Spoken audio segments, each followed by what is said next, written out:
Hello and welcome to Early Bird Anime with Meg and Dan. I'm Dan, And I'm Meg.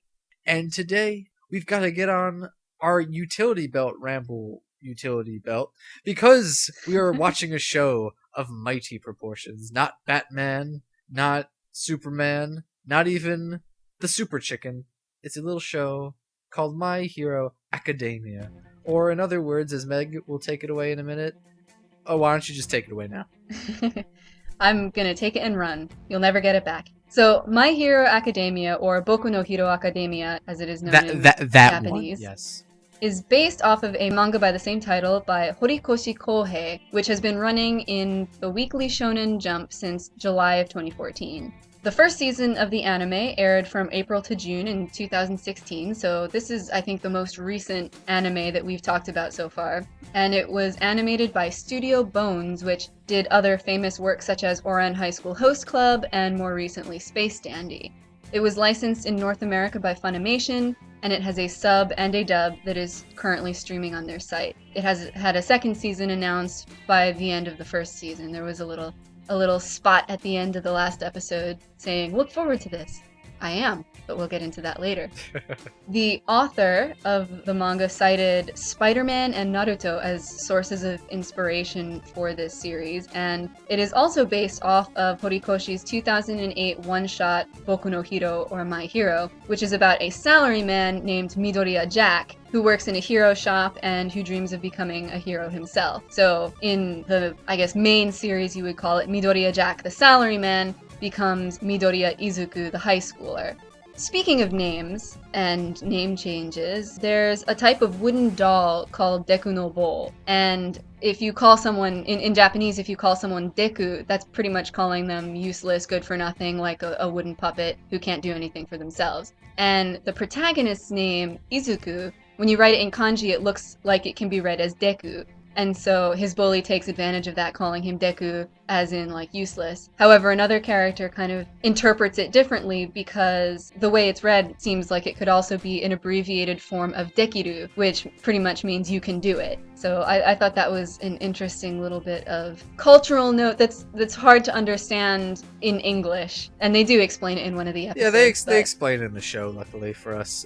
For me, it was in the Legend of Zelda series, there's a race of people called the Dekus. Are they little wooden people? Yeah, actually.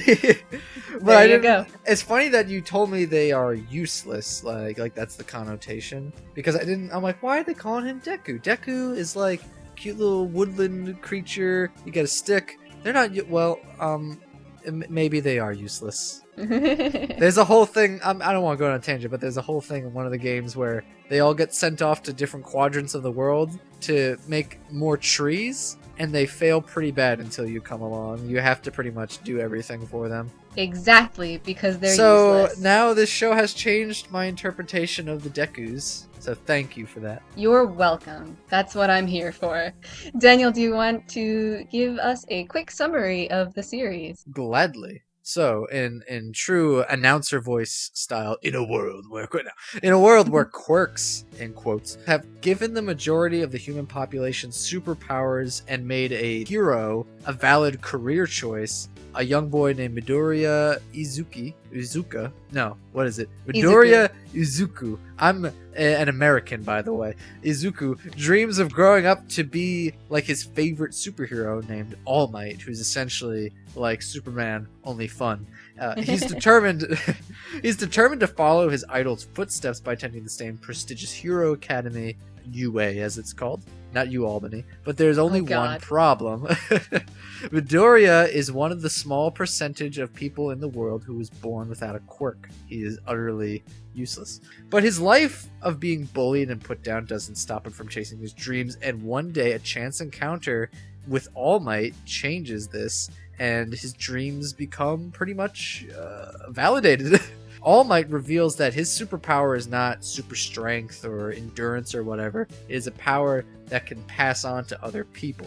So he chooses Midoriya as his successor because of his earnest spirit, his determination. Out of anyone he's ever met, he wants to be a hero the most. Yeah. And it shows not in just his I want to be a hero, but he learns things. We'll get into this in the discussion, but he is bestowed the power of the All Might, the One for All, and he goes to this school, but he has to now learn not only to control this power, but also navigate what it really is to be a superhero, and also 14 years old. Yeah. Meg, what were your thoughts on what is the show called again?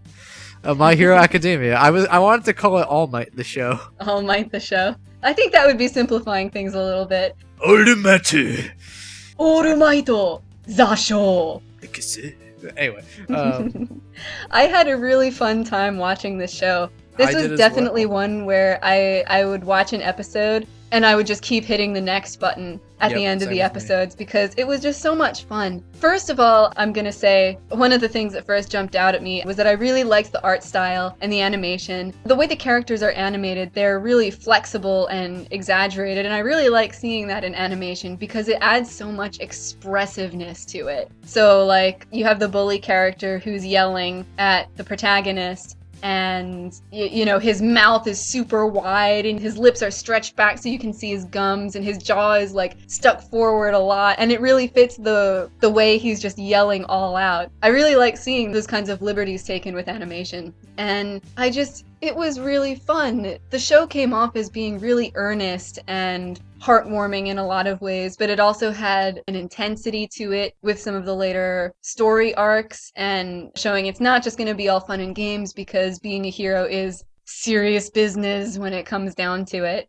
Mm-hmm. So you kind of have this mix of wacky high school hijinks mixed in with, you know, super powered aspects. And it was, I just really liked it. It had really likable characters. It had a pretty interesting storyline, and I really did like seeing the main character's development.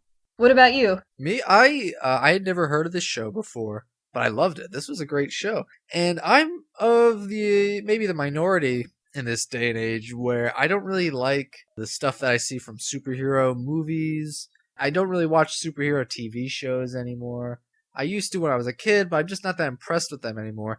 And this, I thought, not only was an interesting take on the superhero genre where it's like everybody is a superhero. Everyone has powers except for, I think it's 20% of the population. And I joked with you that there's this old Monty Python skit where there's a race of Supermen. Like, everyone is dressed up as Superman. They walk their dog or their babies around them, and they're all dressed up as Superman, and that's just the norm. And then one day, someone's bike falls over. It's like, oh no, my bike, it's broken. And one of the Supermen's like, now to slink away and get my real identity on. And he puts on like a coverall and like a little cap and like a greasy mustache, and they're like, oh, bicycle repairman! Yeah, that was like the opposite. He's like, I'm just doing it on his day's work as bicycle repairman. But I joked about that. But this show, like you said, is very earnest. I thought it was really fun. And my criteria for most things, be it a book, a movie, a TV show, I want an interesting story. And I just want to be entertained. Not necessarily I want to laugh or I want a good ending or a bad ending. I just want things to be told in a way where I can get behind it. And this show was a lot of fun. And I haven't had fun like this in a while. It was I had favorite characters again. I was like, oh, I love it when this theme song starts playing. It gets me so pumped. I loved it. It was a lot of fun. I have very few negative things to say about it too, interestingly, which I think we'll get to later. But I think one of the main things that stood out to me, and maybe you got it from my description of the premise, was one of the main characters, All Might, who I said was like Superman, only interesting. Yes. But he seriously is. All Might is this towering, beefed up. I don't know if he's an American, but a lot of his signature moves are based off of states from America. Well, you can definitely tell in terms of his art style that he's very heavily influenced by American comics as well, like just in the way he's drawn. The way he's shaded, yeah. But regardless, he's just a really interesting character, and I think you said it was really nice to see that he wasn't just a big brute. And Midoriya meets him early on in the series, and they have a moment where he's like, oh, I actually get to talk to All Might. And you were saying normally the hero would be a jerk. He'd crush this kid's dreams. He'd be like, oh man, so-and-so's not all it's cracked up to be. But this show takes it in a different way. Yeah, I really liked that because I would have expected All Might to have been shown as, oh, he's jaded, or he's actually kind of a jerk who's just in it for the glory and the money, but All Might is actually so invested in being this symbol of peace and hope and goodness, and it's because he legitimately believes that that's what the world needs. He's so legitimately invested in helping people to the point where he's on his way to work and he's stopping every 5 minutes to go and rescue somebody, even though he doesn't really have to because there are lots of other superheroes that could be doing it. He just can't stop himself. And it doesn't come off as annoying or goody two-shoes or anything because he's still a flawed character. Yeah. In terms of the way he kind of interacts with people. Like, you see him kind of struggling with learning how to be a teacher for the first time in his life. Or he has physical flaws too, in that after he turns his power over to Midoriya, he starts physically declining, and he was wounded a really long time ago as well that has severely limited his stamina, and so it's a struggle, it's a physical struggle to keep up his superhero activities, but he does it anyway because he feels like he has to. And I loved seeing this relationship between him and Midoriya kind of inspiring each other. It's mutual inspiration, and I loved seeing that relationship kind of develop as Midoriya learns from All Might and All Might learns from Midoriya. He gets kind of this reminder of what it is to be a hero, and he's kind of struggling between, oh, do I need to put a stop to this fight as a teacher, or do I let it continue because I know it's going to be good for his personal growth? Yeah, and I think one of the main things that I really liked about All Might was that he was considered to be the best superhero, and yet you have the main character and subsequently the audience knowing he is injured. He turns into this very emaciated little man. He has these internal struggles of not knowing what to do, and he's not perfect. Yeah. And like, no one is, though. In real life or in anywhere, no one is perfect. And you get a lot of the times when you make a superhero, you have flawed characters, of course, like Spider-Man. Like, the main inspiration for this show was from Spider-Man, you said. Spider-Man let a robber go, and the robber that same night killed Uncle Ben. Like, oh, he was foolish. He was letting his mind get to him more than actually doing the right thing. Okay, that's interesting. It's interesting to see any character who has a flaw, rather than I'm the strongest, I'm smartest, perfect, I'm and perfect. invincible. Maybe not even bragging about being perfect, because that's a flaw in itself. That's just not a fun one to see. But it's interesting to see this guy's internal, like, oh, I really messed up, I should have done this. Or even, not to jump all the way to the last episode, but like serious concerns about his own well-being and his health, when at one point he can't even move, but he's still keeping on the charade of being a hero. Like, yeah. And at one point, one of my favorite lines in the whole series is like, All Might is always smiling. Yeah. And he says, I put this smile on not just so everyone else around me feels safe, but it's also so I can trick my mind into believing I'm not afraid anymore. And it's like, oh my gosh. And like, thinking about, like, every time I've seen All Might throughout the series of the show, he's always smiling, and even situations are going bad, like, oh, so-and-so is getting the crap kicked out of him, All Might's just standing there smiling because he knows if he breaks that smile, everyone's gonna say, oh, this is a real problem. Or when he doesn't smile. Yeah, I think one of the most powerful moments in the series was in the very last arc of the series, and we won't spoil this, but he comes into this fight that's been going on for a while that he hadn't, I guess, had access to, and he is not smiling. His teeth are bared in this toothy grimace, and I loved that moment of things are not good, No, yeah. And that's just one character. There are so many great characters in this show. I think we can list off a couple. Like, there's one character named Ida. Ida, yeah. Who is, I mean, it's an acute way, a very funny way, trying to be Mr. Perfect. Oh, he's yes. very prompt, he's very succinct, he stands up for what's right, like good morals.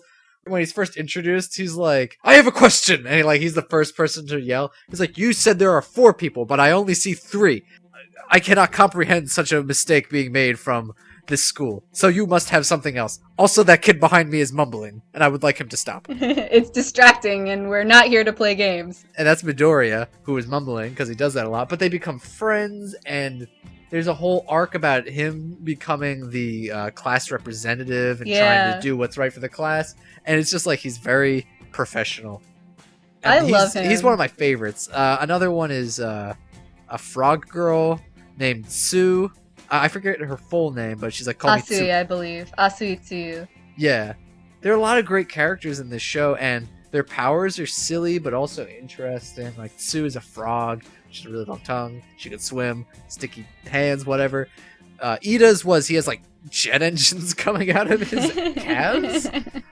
But it was super cool, and everyone in the Hero Academy had a cool power. Yeah, there's so much variation in background characters, and even in crowd scenes, you kind of look around and you're like, oh, that person has horns, that person has like these weird shurikens sticking out of their face. Yeah. You know, like there's a lot of really weird things that kind of add to this feeling of this is a superhero world and a superpowered world. I really like that, and I did really like all of the side characters like Ida, the classmates, and Tsuyu. Like they make the world even more fun because everyone's so supportive of each other. Exactly, and you know, I even like the bully character Kachan because he's so interesting because you get to see his relationship with Izuku or Midoriya, whichever you want to say.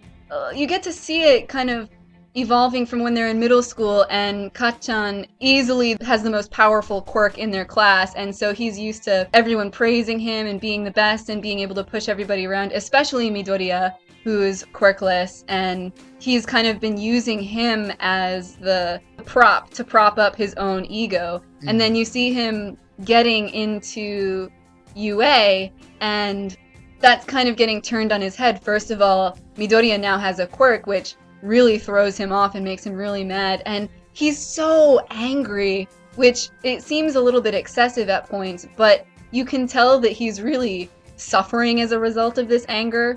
And I think he's so interesting, and he has so much potential to grow as a character, and I really want to read the manga and see where they go with that, because he could really easily go down the villain route, but I'm hoping that he doesn't. I'm hoping he manages to kind of come to terms with this false sense of his ego that he's built up over the years. And yeah, absolutely, because his whole goal in life is, he says, I want to be even better, a better hero than All Might, and All Might is the perfect hero. So that's a huge, first of all, thing to consider. But he's got such an ego where he knows it's possible. Part of me thinks that he already believes he's better than All Might, right? Not too much of a stretch.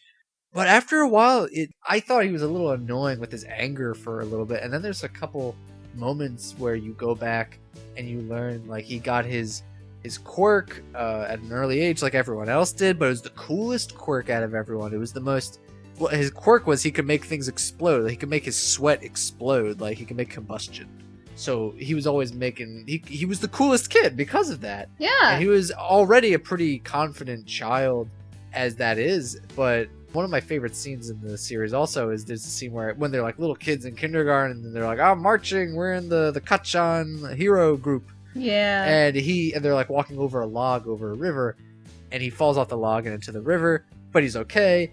And Midoriya, without even, hesitating, is down in the river. He puts his hand out. He's like, are you okay? If you hurt your head, that would have been really bad.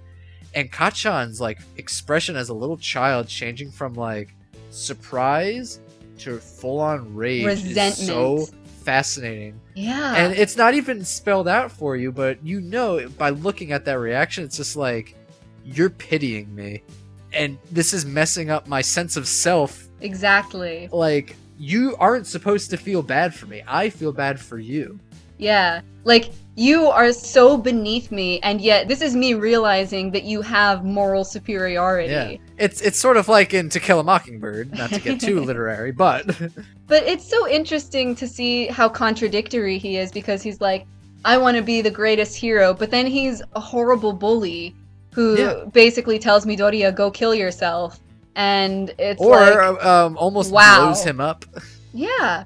He does awful, terrible things. And you'd think, like, for a while, I'm like, does he realize what it means to be a hero? And the answer is no. Not really. No one really does either. That's why all these prospective kids with great powers go to the academy. They get rounded out by the staff and the other kids there. That's why it was so, not only for me, but also just feeling good for the character when going to UA and being like, everyone is like, your power is so cool, mine stinks. It's like, no, it's not about how flashy the power is, it's about How you use it. useful it is. Besides, looks are for the uniform. That's what the uniform's for, or such and such. Or like one kid's like, you guys aren't being creative enough. You gotta be creative with your powers. He shoots like a laser out of his belly button. It's weird, but I loved it. And I don't know, this show is on the surface like it's about people with superpowers and heroes and villains.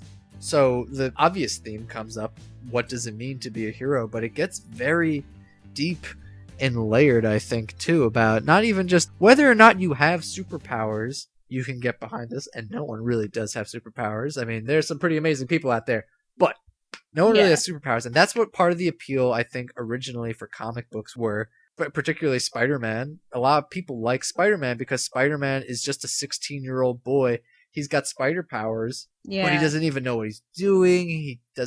He's conflicting about school and the girl he likes. I know people who hate that because it's too real, but you can get behind certain people because of their real qualities. Oh, of course. And that's with a lot of stuff too, but this show is just a lot of fun because of that. Like you said, animation, amazing. The characters, super fun and funny, but also heartwarming and sweet, and like you get sincere moments in between people. It's just so cool. It had great balance, I think. Yeah, absolutely. I mean, personally, I'm definitely going to watch the second season whenever it comes out, and I also want to read the manga because I'm really looking forward to see what happens. If I ever get around to that, yeah.